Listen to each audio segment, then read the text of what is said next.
Hello students, नमस्कार।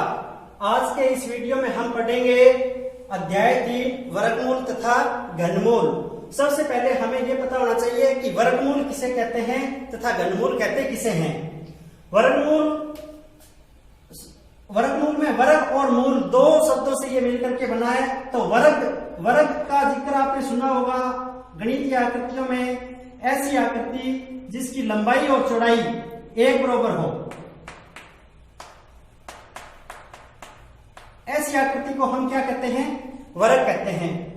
अब अपने सीधी संख्या में, ये तो आकृति की बात हुई, अगर हम सीधी संख्या में बात करें तो ऐसी संख्या जिसको उसी संख्या से गुणा करने पर जो संख्या प्राप्त होती है उसे वर्ग कहते हैं। जैसे मान लो 1 को हम 1 से गुणा करेंगे, यानी जिस संख्या को, जो संख्या है उसको खुद उसी संख्या से गुणा करेंगे तो हमें जो गुणनफल प्राप्त होगा वो उसका वर्ग कहलाएगा। यहां हम 2 लेते हैं तो उसको गुणा हम 2 से ही करेंगे, इसका मतलब हो गया 4। 3 है, इसका 3 से ही गुणा करेंगे तो इसका मतलब हो गया 9। इसी तरह से आगे चलता जाएगा। 4 को 4 से गुणा, 5 को 5 से गुणा, 6 को 6 से गुणा, और जो गुणनफल प्राप्त होगा वो इस संख्या का वर्ग कहलाएगा। इस संख्या का क्या कहलाएगा? वर्ग कहलाएगा। तो ये तो हुआ वर्ग, और इसका मूल जिस संख्या से ये वर्ग बना है वो इसका हुआ मूल। ये जो संख्याएं हैं, जिन संख्याओं से वर्ग बनता है वो उसकी जड़, मूल का मतलब जड़, इसका मूल है। यहां 4 वर्ग है और इसका वर्ग मूल है तो 2 है। 2 को 2 से गुणा करने से हमें 4 प्राप्त हुआ। इसी तरह से हम घन और घनमूल को समझेंगे। घन एक ऐसी आकृति है जिसकी लंबाई, चौड़ाई और ऊंचाई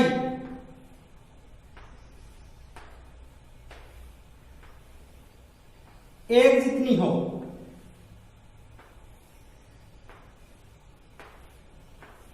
वह आकृति जिसकी लंबाई, ऊंचाई और चौड़ाई, तीनों की जो लंबाई, चौड़ाई, ऊंचाई जो मान है वो एक बराबर हो, ऐसी आकृति घन कहलाती है। और इन आकृति के अलावा जब हम घन की बात करें तो वह संख्या जिसको उसी संख्या से 3 बार आपस में गुणा किया हुआ हो और जो गुणनफल हमें प्राप्त हो उसे हम घन कहेंगे। जैसे 1 को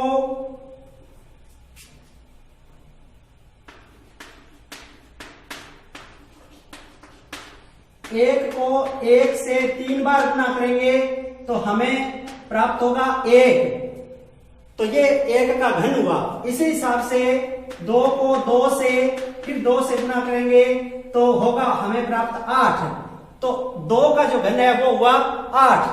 और 3 को 3 से फिर 3 से गुणा करेंगे तो प्राप्त होगा 27, तो 3 को 3 से 3 बार गुणा करने पर हमें 27 प्राप्त होता है। तो ये इसका हुआ घन। और मूल, जिस संख्या से यह घन बना है वो इसका हुआ मूल। तो इसका 27 का घन मूल है वो तो होगा 3, और 3 का घन होगा वो 27। तो इन दो शब्दों से मिलकर के ये वर्गमूल और घनमूल बना। इन दोनों शब्दों को आपने अच्छी तरह से जाना। अब हम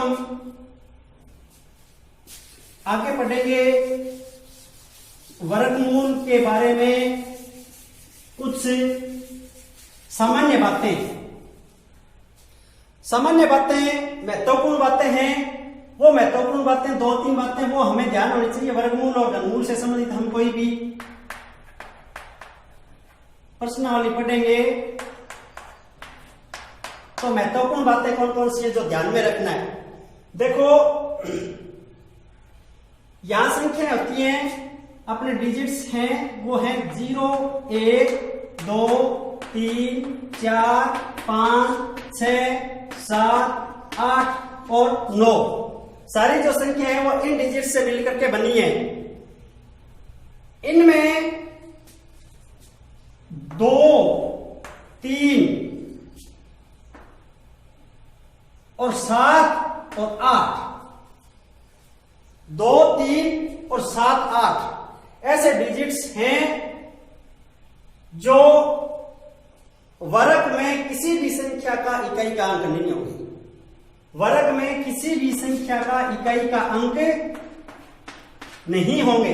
ये एक पहली महत्वपूर्ण बात है। पहली महत्वपूर्ण बात क्या है कि वर्ग के इकाई संख्या में 2, 3, 7, 8 कभी नहीं होंगे। वर्ग के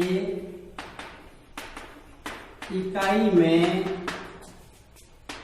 2, 3, 7 और 8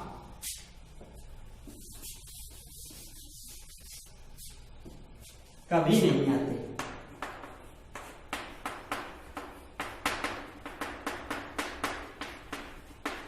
ये एक महत्वपूर्ण बात हुई कि कोई भी वर्ग संख्या है उसका जो इकाई का अंक है वो 2, 3, 7, 8 नहीं होगा।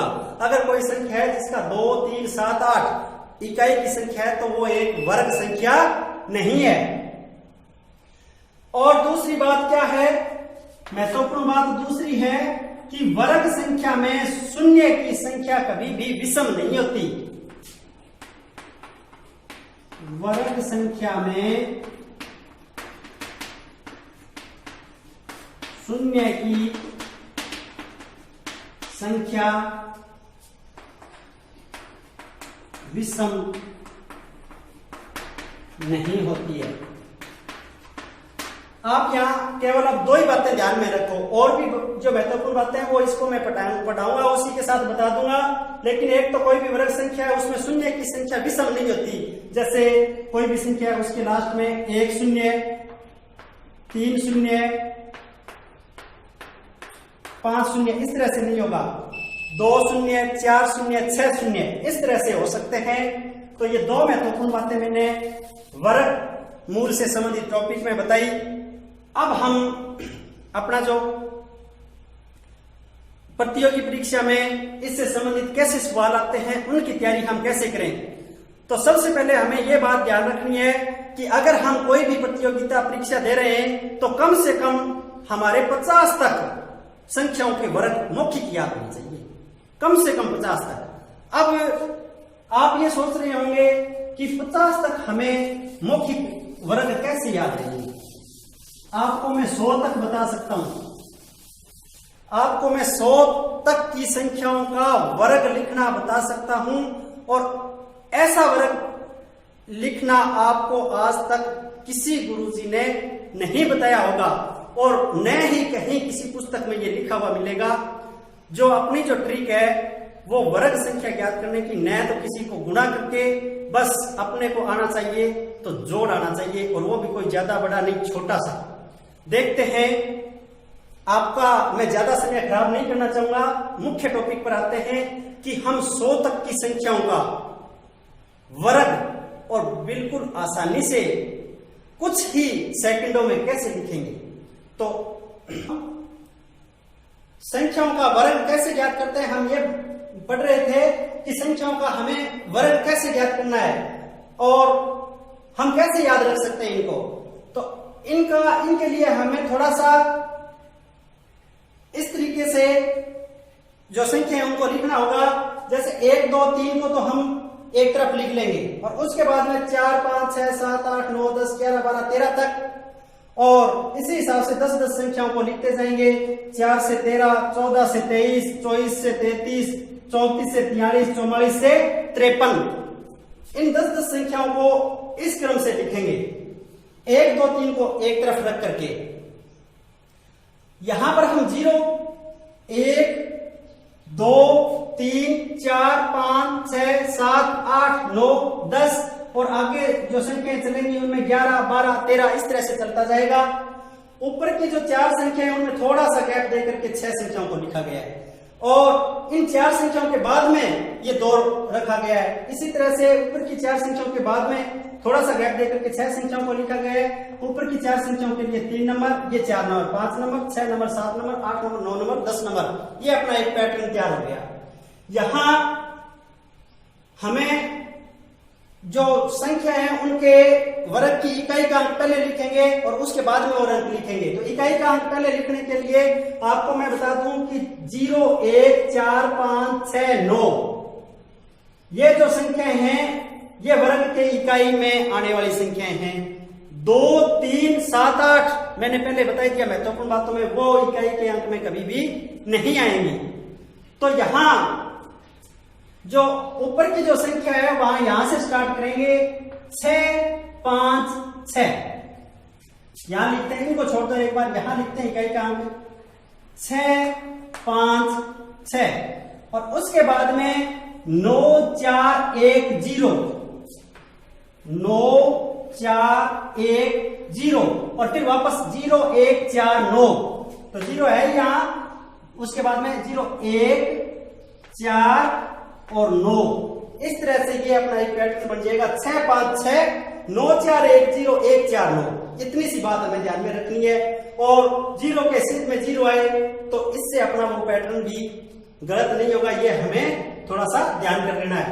और फिर वापस यहां पर हम ये लिख देंगे 6, 5, 6 और 9, 4, 1, 0 और फिर 1, 4, 9 इसी हिसाब से 6, 5, 6, 9, 4, 1, 0, 1, 4, 9 6, 5, 6, 9, 4, 1, 0, 1, 4, 9 और इसी तरह यहां लिख देंगे 6, 5, 6, 9, 4, 1, 9, 4, 1, 0, 1, 4 और 9 ये हमने यहां इकाई के अंक लिख लिए अपनी ट्रिक बना करके। ये सबसे पहले तो हम ये लिखेंगे 6, 5, 6 और उसके बाद में 9, 4, 1, 0 फिर 1, 4, 9 और ये 10 संख्याओं का हमने इकाई का अंक सारी जितनी भी वर्ग हैं उनमें ये आएगा और आगे भी ये ऐसे ही चलता जाएगा। अब हमें वर्ग लिखना है, कैसे लिखेंगे देखो यहां हमने पहले से लिख रखा है 0, 1, 2, 3, 4, 5, 6, 7, 8, 9, 10 इन संख्याओं का अब उपयोग किस तरह से होगा वो देखते हैं हम। यहां 1 का तो 1 होता ही है, 2 का होता है 4 और 3 का होता है 9 ये तो हम ऐसे ही मौखिक याद रखते हैं, इनमें कोई ट्रिक लगाने की जरूरत भी नहीं है और बाकी ट्रिक भी लगती है। यहां हम करेंगे तो जो 4 का वर्ग है वो होता है 16 इसमें 1, 1 जोड़ते जाएंगे, इसमें क्या जोड़ते जाएंगे 1, 1 1 में 1 जोड़ेंगे तो 2, 2 में 1 जोड़ेंगे तो 3, 3 में 1 जोड़ेंगे तो 4 यानी यहां जो 4 संख्याएं हैं उनको 1, 1 हमने बढ़ाया। अब आगे क्या करेंगे 2 जोड़ते जाएंगे, इनमें 4 में 2 जोड़ेंगे तो 6 फिर 2 जोड़ेंगे तो 8 फिर 2 जोड़ेंगे तो 10 फिर 2 जोड़ेंगे तो 12 फिर 2 जोड़ेंगे तो 14 और फिर 2 जोड़ेंगे तो 16 यानी इन 6 संख्याओं में यहां 2, 2 ही जोड़ना है और ये अपना इन संख्याओं का वर्ग हमें प्राप्त होता जाएगा। बहुत ही आसान है। फिर हम आगे चलते हैं तो कितने जोड़ेंगे इस संख्या में 3 जो लास्ट आई है उसमें कितने जोड़ेंगे 3 तो 16 और 3 कितने हो गए 19 और फिर 19 और 3 22, 22 और 3 25, 25 3 28 अब यहां अब क्या करेंगे 4 जोड़ेंगे 28 और 4 32, 32 4 36, 36 4 40 4 44 4 48 4 52 अब इस संख्या में क्या जोड़ेंगे 5 52 और 5 57, 57 और 5 62, 62 और 5 67, 67 और 5 72 अब इसमें हम 6 जोड़ेंगे 72 और 6 78, 78 और 6 84, 84 और 6 90, 6 96, 6 102 और 6 108 इस तरह से हम बहुत ही फास्ट इनका वर्ग लिखते जाएंगे। यहां हमने 6 जोड़ा है 108 में, अब क्या जोड़ेंगे 7, 108 में 7 जोड़ेंगे तो कितना हो जाएगा 115 अपना जोड़ फास्ट होना चाहिए और 115 में 7 जोड़ेंगे तो 22, 122 और 7 129 129 और 7 136। अब इसमें 8 जोड़ेंगे और 136 में 8 जोड़ेंगे तो 144। 144 में 8 जोड़ेंगे तो 152। 152 में 8 जोड़ेंगे तो 160। 160 में 8 जोड़ेंगे तो 168। 168 में 8 जोड़ेंगे तो 176 और 176 में 8 जोड़ेंगे तो 184। इस तरह से हमें ये वर्ग संख्याएं प्राप्त होती जाएंगी। और अब आगे हम 184 में 9 जोड़ने वाले हैं। 184 में 9 जोड़ेंगे तो 193 और 193 में 9 जोड़ेंगे तो 202 और उसमें 9 जोड़ेंगे तो 211 और उसमें 9 जोड़ेंगे तो 220। इसी तरह से अब आगे 10 जोड़ेंगे, कोई दिक्कत नहीं आएगी। 220 में 10 230, 240, 250, 260, 270, 280। इन संख्याओं की ये वर्ग संख्याएं हमें प्राप्त हो गई। बहुत ही आसान तरीके से मैंने इन वर्ग संख्याओं को बताने का प्रयास किया, आपकी समझ में भी आया होगा। और आज तक किसी भी गुरु ने आपको इस तरह से वर्ग संख्याएं ज्ञात करना नहीं बताया होगा और न कहीं ये पुस्तक में लिखी हुई मिलेगी, क्योंकि ये खोज मैंने खुद ही की है। इसके बाद में हम आगे की संख्याओं का वर्ग हम 100 तक लिखते जाए, कोई दिक्कत नहीं है। ये आसानी से वर्ग संख्या लिखने की ट्रिक थी। आज के इस वीडियो में बस इतना ही। कल हम और वर्गमूल ज्ञात करने की जो विधियां हैं, गुणनखंड विधि, भाग विधि, अनुमान विधि, वो पढ़ेंगे और घनमूल से रिलेटेड पढ़ेंगे। हमारा यही प्रयास रहेगा कि कमजोर से कमजोर जो भी छात्र हैं वो आसानी से गणित को अच्छी तरह से समझ सकें। और अपने इस चैनल को जो भी स्टूडेंट्स अभी तक सब्सक्राइब नहीं किया है वो इस चैनल को सब्सक्राइब जरूर करें और सब्सक्राइबरों की संख्या बढ़ाएं और अपने चैनल को फेमस बनाएं। Thank you.